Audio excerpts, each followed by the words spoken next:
En el nombre del Padre, del Hijo, del Espíritu Santo. Amén. Ven, Espíritu Santo, llena los corazones de tus fieles y enciende en ellos el fuego de tu amor. Envía tu Espíritu Creador y se renovará la faz de la tierra.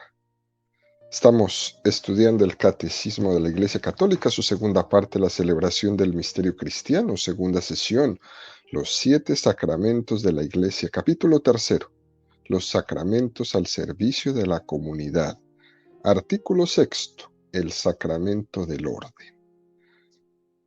Estamos terminando el tercer apartado donde el catecismo ha dedicado 18 números al estudio del tema que tiene como título los 3 grados del orden sacerdotal. El día de hoy vamos a profundizar en los números 1569 al 1571 con el tema la ordenación de los diáconos en orden al ministerio. Número 1569 del Catecismo de la Iglesia Católica dice: en el grado inferior de la jerarquía están los diáconos, a los que se les imponen las manos para realizar un servicio y no para ejercer el sacerdocio. En la ordenación al diácono, solo el obispo impone las manos, significando así que el diácono está especialmente vinculado al obispo en las tareas de su diaconía. Es un número muy interesante que nos regala el catecismo esta mañana para entender esta vocación tan hermosa que es la vocación al diaconado. Lo primero que nosotros debemos entender es que el diaconado forma parte de la jerarquía de la iglesia.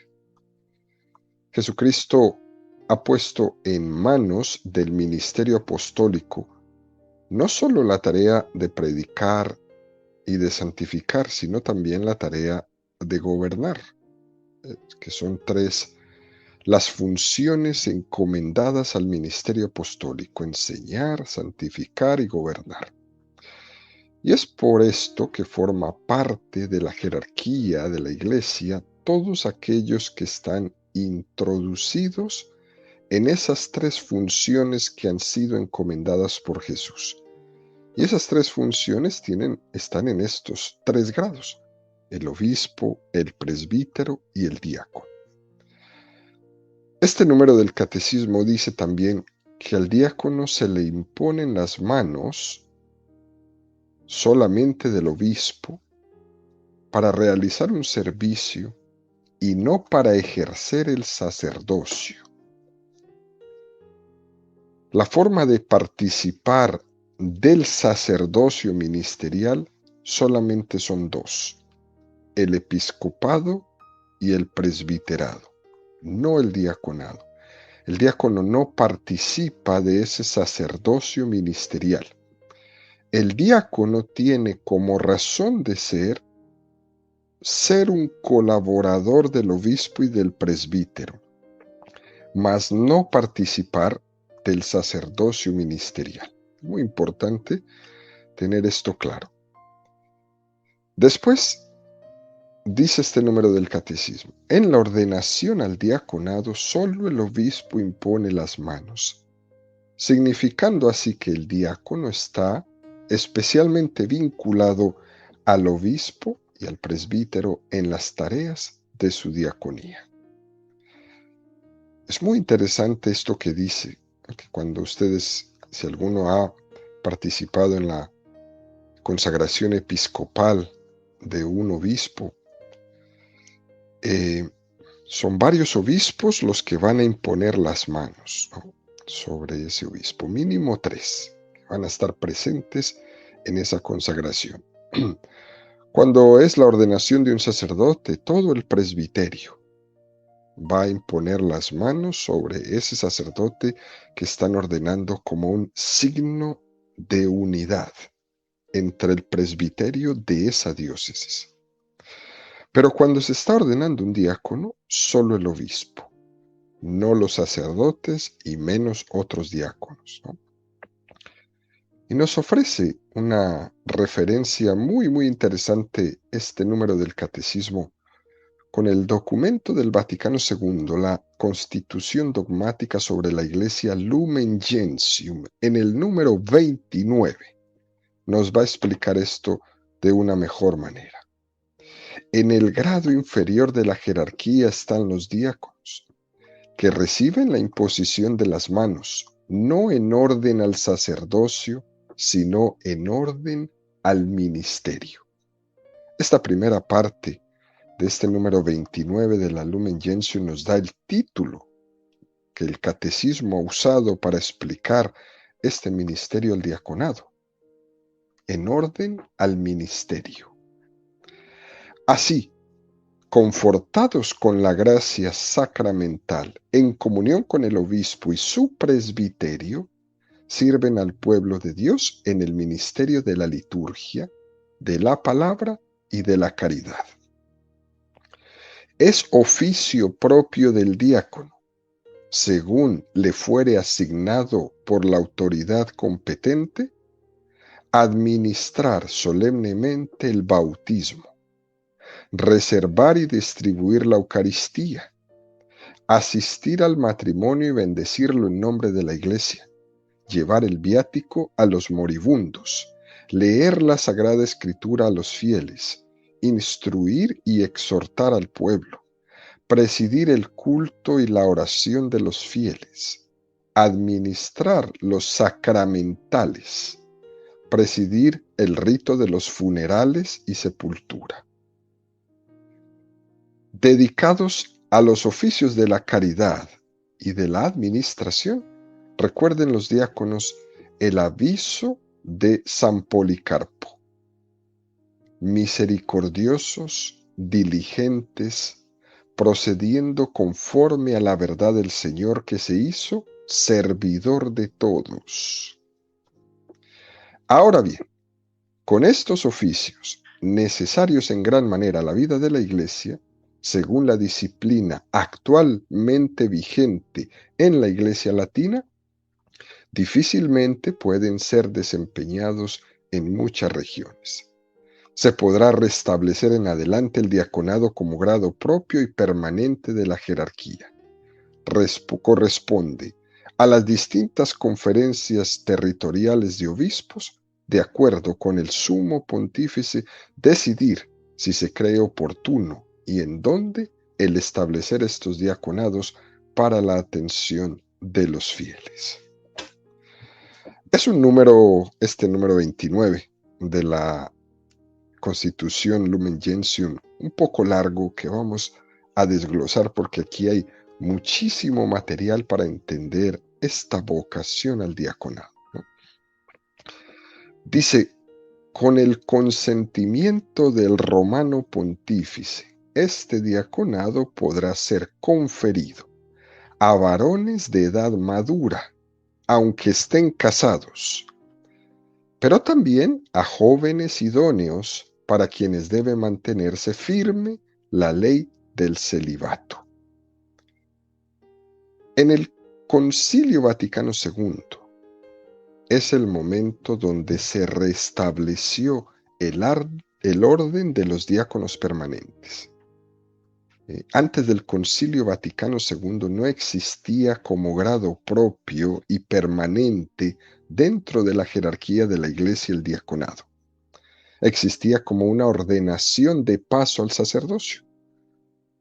Los seminaristas llegaban a terminar sus estudios, eran ordenados diáconos 6 meses, un año o incluso menos de 6 meses algunos, antes de ser ordenados sacerdotes. Lo que se había perdido a lo largo de los siglos en la tradición de la Iglesia Católica Romana, la Iglesia Católica Latina, fue el diaconado permanente. Aunque tendríamos que decir, queridos amigos, que en las iglesias católicas orientales sí que se mantuvo este orden del diaconado permanente. Y fue durante el Concilio Vaticano II donde, escuchando a las iglesias orientales, se rescató nuevamente.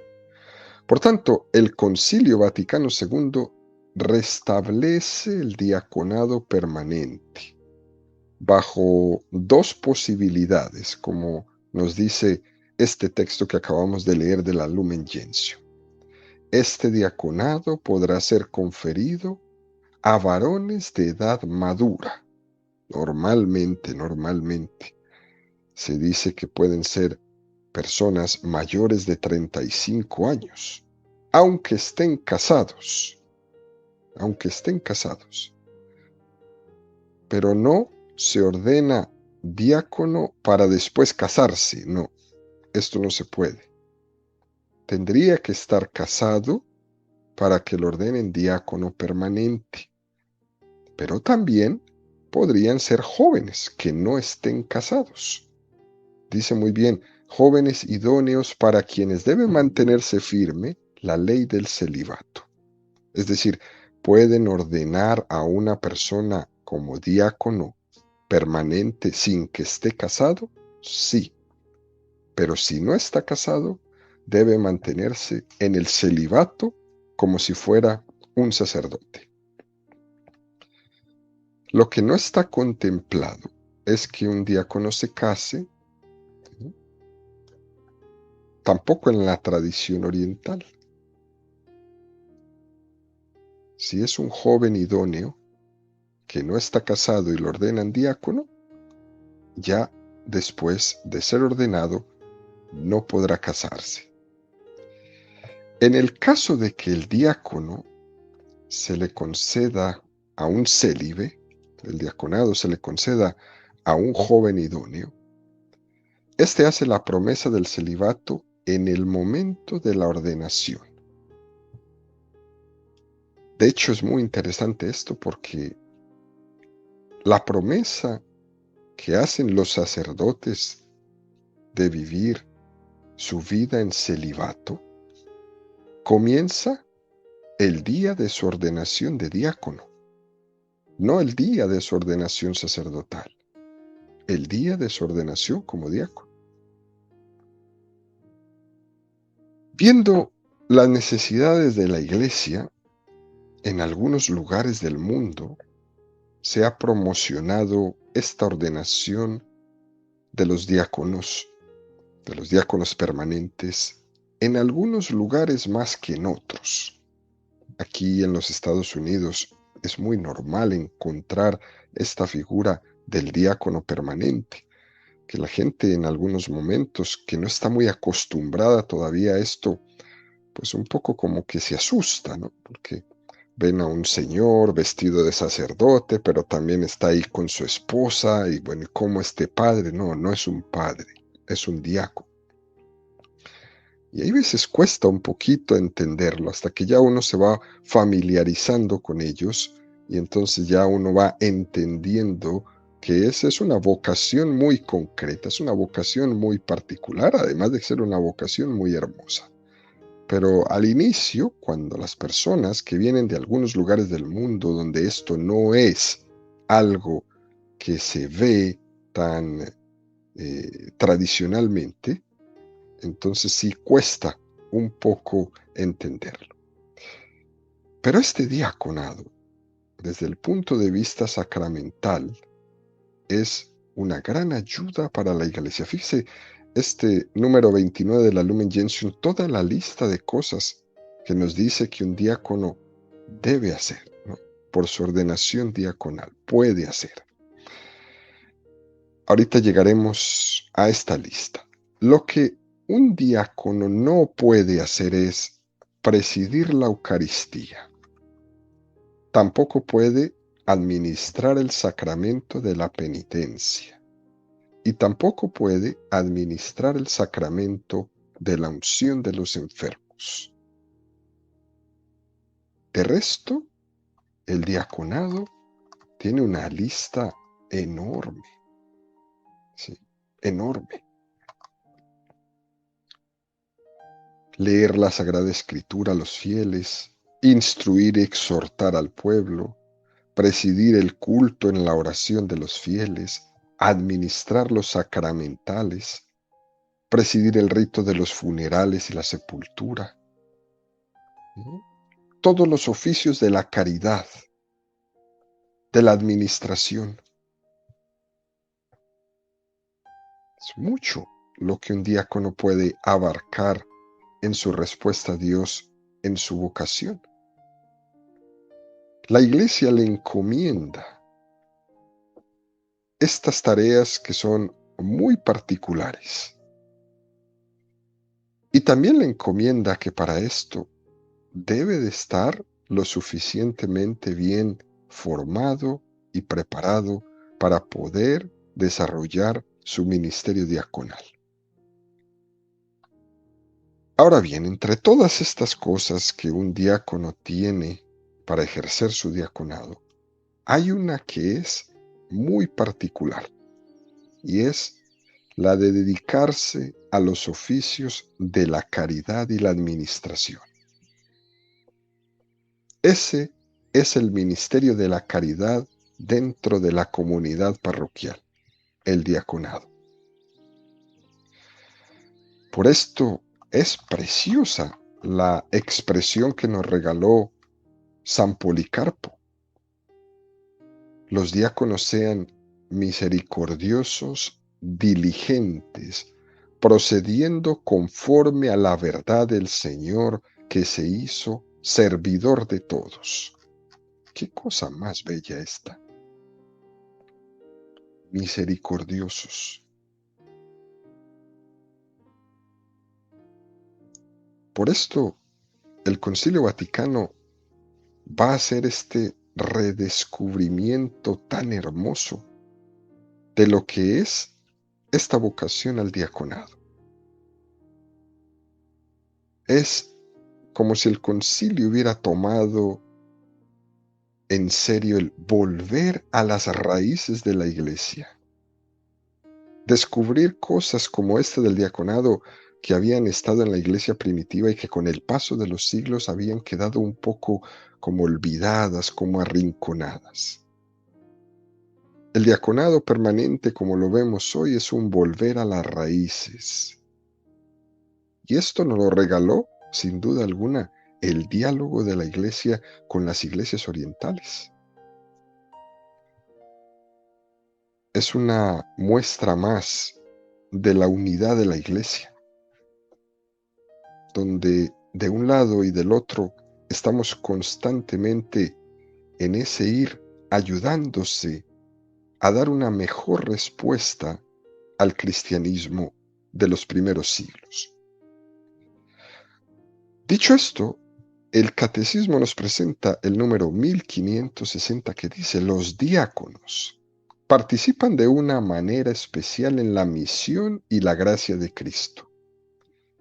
El sacramento del orden los marcó con un sello, carácter, que nadie puede hacer desaparecer y que los confirma con Cristo, que se hizo diácono, es decir, el servidor de todos.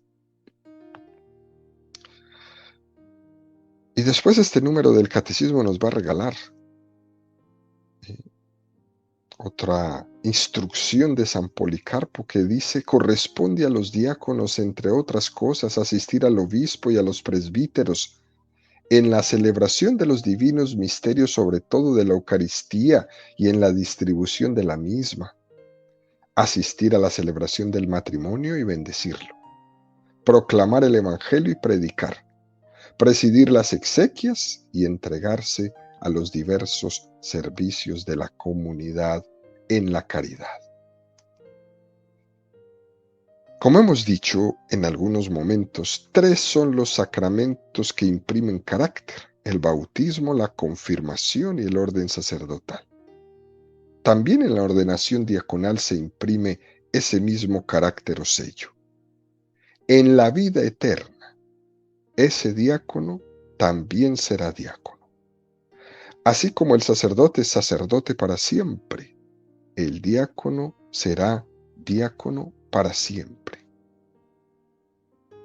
Por cierto que los que un día recibieron el diaconado y después recibieron la ordenación de presbítero, la ordenación sacerdotal, no es como si un día se hubieran puesto la camisa del diaconado y al otro día se hubieran puesto la camisa del sacerdocio, ¿no?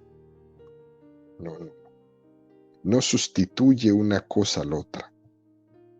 Una es la ordenación diaconal y otra es la ordenación sacerdotal y otra es la ordenación episcopal, ¿no? No sustituye un grado al anterior, sino que lo asume. El sacerdote asume ese grado diaconal y después recibe la ordenación sacerdotal. Lo mismo pasa con el obispo. Dicho de otra forma, ¿no? El presbítero o el obispo no deja de tener ese ser diácono, ese ser servidor, porque Cristo, siendo sumo sacerdote, era el perfecto diácono, el perfecto diácono, el perfecto servidor. Es decir, que, ¿cuál es el ideal de un diácono? El mismo que es de todos nosotros, ser como Jesús. Pero en una parte muy particular se le pide al diácono ese ser como Jesús, misericordiosos. Marcos 10, 35, 45. Se acercaron a él Santiago y Juan, los hijos de Zebedeo, y le dicen: Maestro, queremos nos concedas lo que te pidamos. Él les dijo: ¿Qué queréis que os conceda? Ellos le respondieron: Concédenos que nos sentemos en tu gloria, uno a tu derecha y otro a tu izquierda. Jesús les dijo: No sabéis lo que pedís. ¿Podéis beber de la copa que yo voy a beber o ser bautizados con el bautismo que yo voy a ser bautizado? Ellos le dijeron: Sí podemos. Jesús les dijo: La copa que yo voy a beber, sí la beberéis. Y también seréis bautizados con el bautismo que yo voy a ser bautizado. Pero sentarse a mi derecha y a mi izquierda no es cosa mía el concederlo, sino que es para quienes está preparado. Al oír esto, los otros 10 empezaron a indignarse contra Santiago y Juan. Jesús, llamándoles, les dice: ¿Sabéis que los que son tenidos como jefes de las naciones dominan como señores absolutos y sus grandes les oprimen con su poder? Pero no ha de hacer así entre vosotros, sino que el que quiera llegar a ser grande entre vosotros será vuestro servidor, y el que quiera ser el primero entre vosotros será esclavo de todos. Que tampoco el Hijo del Hombre ha venido a ser servido, sino a servir y a dar su vida como rescate por muchos. Este texto de Mateo 10, 35 al 45 es el texto crucial de la espiritualidad del diaconado. El Hijo del Hombre no ha venido a ser servido, sino a servir y a dar su vida como rescate por muchos. Y toda vocación al diaconado, toda persona que se esté preparando para recibir el diaconado permanente, debe tener este texto del Evangelio como espiritualidad de su vida. Esto se lo está diciendo a Santiago y a Juan en ese encumbramiento de dignidades que ellos querían tener. Esa petición de ser más que los otros, de sobresalir entre los otros, de que digan que está sentado a la derecha y a la izquierda de Jesús en el reino. Y Jesús les va a dar una lección hermosísima. Les va a dar el nuevo orden del reino. Reinar es servir y servir es reinar. Ese es el nuevo orden del reino. Ese debe de ser el diaconado. Esa dignidad que por la ordenación va a recibir es para servir. Reinar es servir y servir es reinar. Claro está, queridos amigos, que este texto no se aplica solamente a la espiritualidad del diaconado, ¿no? Prácticamente es un texto que se aplica también al sacerdote y también al episcopo. Pero es importante tenerlo presente. ¿Cuál es el nuevo orden del reino que Jesús nos presenta? Servir. Lucas 22, 24, 27. Entre ellos hubo también un altercado sobre quién de ellos parecía ser el mayor. Él les dijo: los reyes de las naciones los dominan como señores y absolutos, y los que ejercen el poder sobre ellas se hacen llamar bienhechores. Pero no así entre vosotros, sino que el mayor entre vosotros sea como el más joven, y el que gobierna como el que sirve. Porque ¿quién es mayor? ¿El que está a la mesa o el que sirve? ¿No es el que está a la mesa? Pues yo estoy en medio de vosotros como el que sirve. Este texto va a ser ya como la estocada final.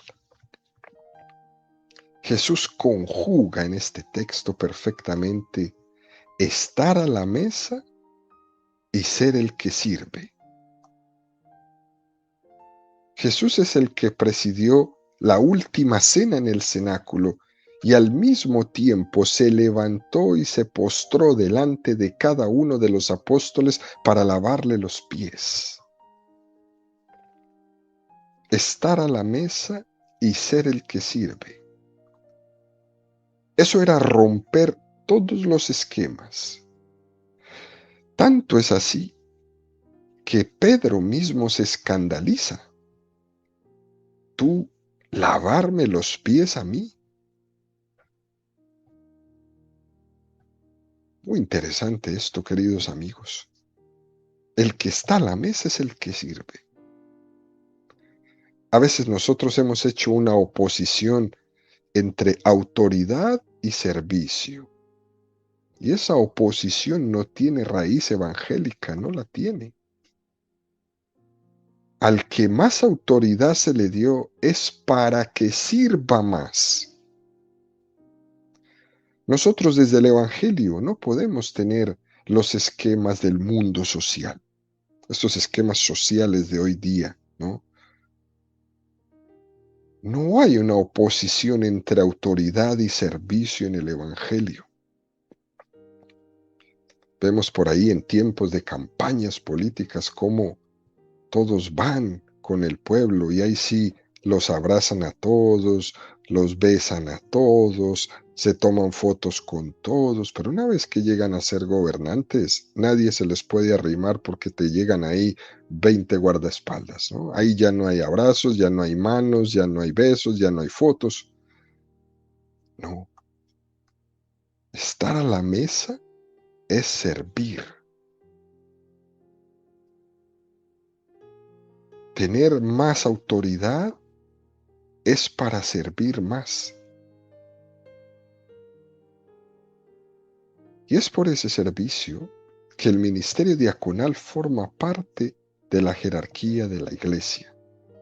Aunque no sea una participación del sacerdocio ministerial de Jesucristo, pero sí que es una unión en orden al ministerio del servicio directo al obispo y al presbítero. Alguna persona podría estarse preguntando en este momento, bueno, pero si esto es así, si el diácono puede servir tanto, ¿por qué no ordenan más diáconos? Con tanta necesidad que hay.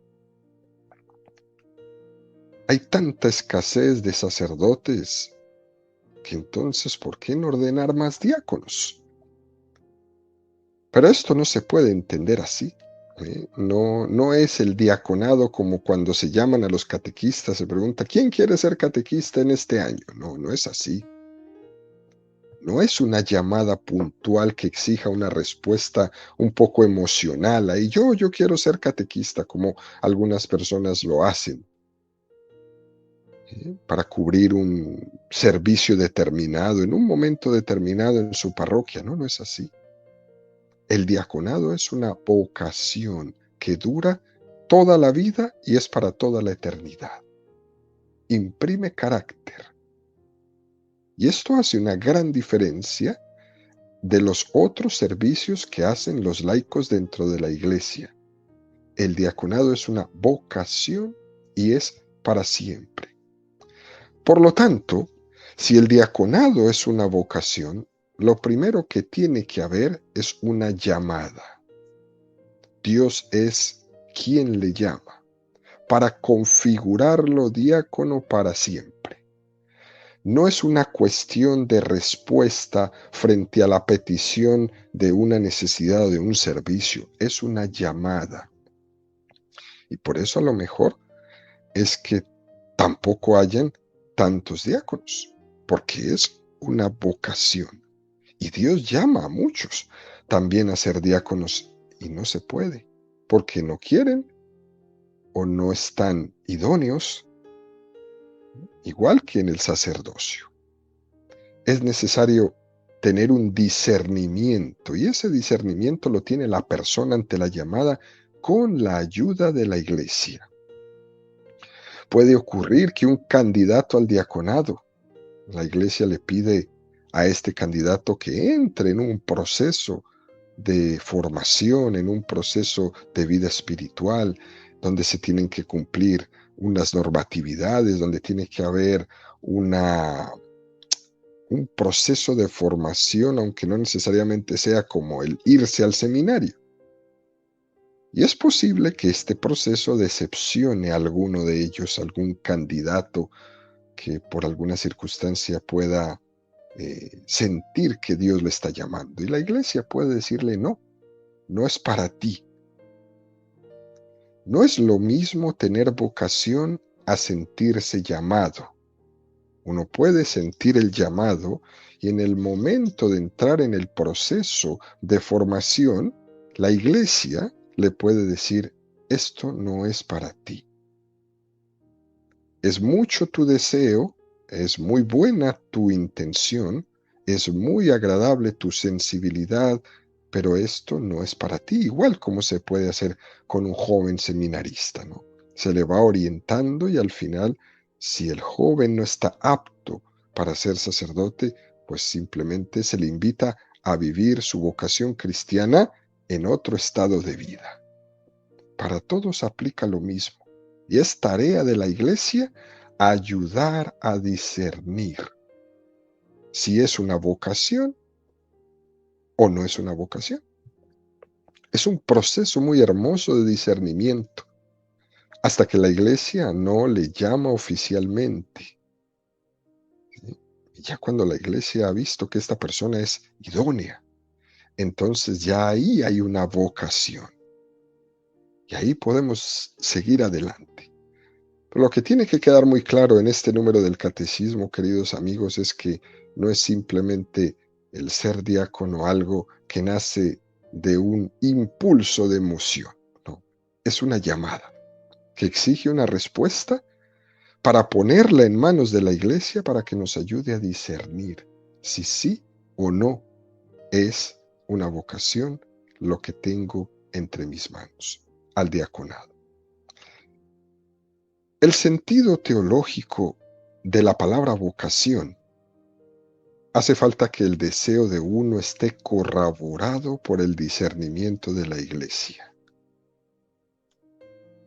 Y este corroborarse por parte de la iglesia, ¿sí?, es lo que se llama oficialmente a una persona una vocación.